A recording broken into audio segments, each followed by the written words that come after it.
not make it small.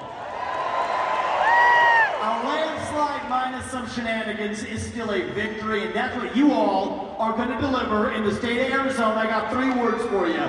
Vote, vote, vote. Get it done with President Trump, all right? We can get warmed up tonight. Love it. We are in the middle of a war in this country. I don't use that word lightly. Our enemy is not our fellow citizen, it is an ideology.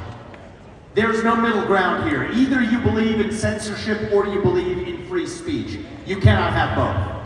Either you believe in marriage or you believe in group quotas. You cannot have both. Either you believe in American exceptionalism or you believe in apologizing for who we are.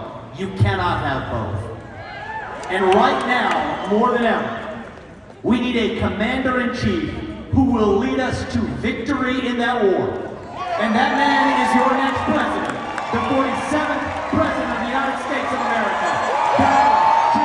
Trump.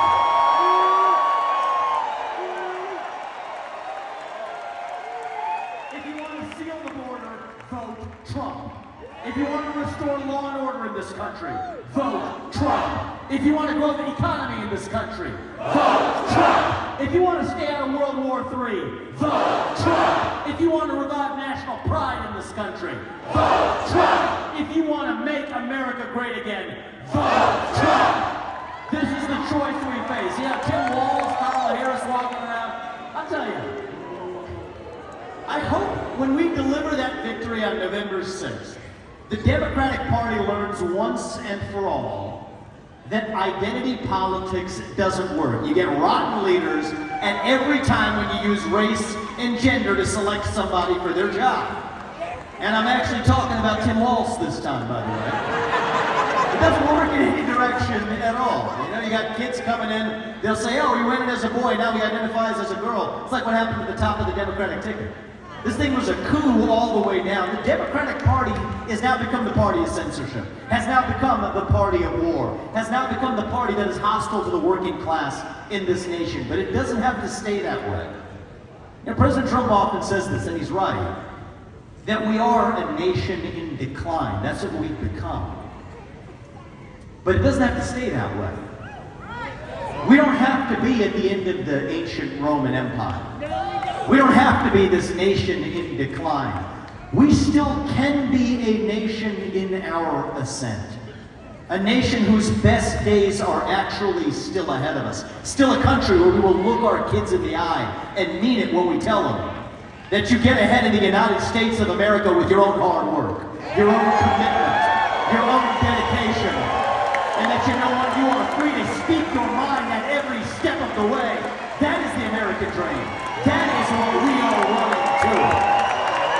That is how we will make America great again. Our founding fathers, make them proud. 2024 is our 1776. That's going to require the sacrifice of all of you. I'll be honest with you, I don't love early voting. I never have.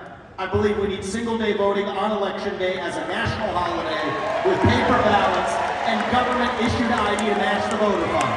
That's what I believe.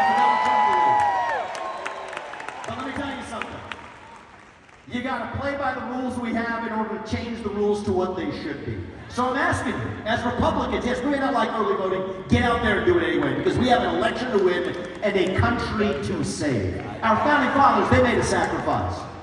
There were 56 men who signed the Declaration of Independence. What happened to them? Might ask yourself exactly. 12 of them had their homes ransacked and burned to the ground by the British. 5 of them were captured by the British and tortured until their deaths. 9 of them died in the American Revolution. 3 more of them had their own kids die in the American Revolution. They didn't do it for them.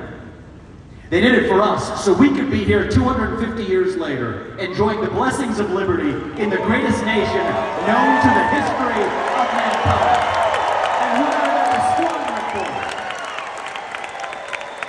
2024 is our 1776, and I mean it when I say this. I think Donald Trump is the George Washington of our moment. They shot George Washington when he crossed the Delaware. They missed when they tried for Donald Trump, too. This time around, we're not messing this up for our country. And I'm asking you, you guys do your part, Donald Trump's going to do his, and we will make sure that our best days are still ahead of us, that we restore that American dream, that we restore that belief in the impossible, that we are the unafraid, the explorers, the pioneers who nobody was going to stop. That is what won us the American Revolution. That is what reunited us after the Civil War. That is what won us 2 world wars and the Cold War. That is what still gives hope to the free world. And if we can revive that dream over group identity and victimhood and grievance, then nobody in the world, not a nation, not a corporation, not a virus, not China, and certainly not Kamala Harris or Tim Walz is going to defeat us. That is what American secularism is all about, and that is what we will revive to save this great nation. Thank you all. God bless you and your families, and may God bless you. United States of America.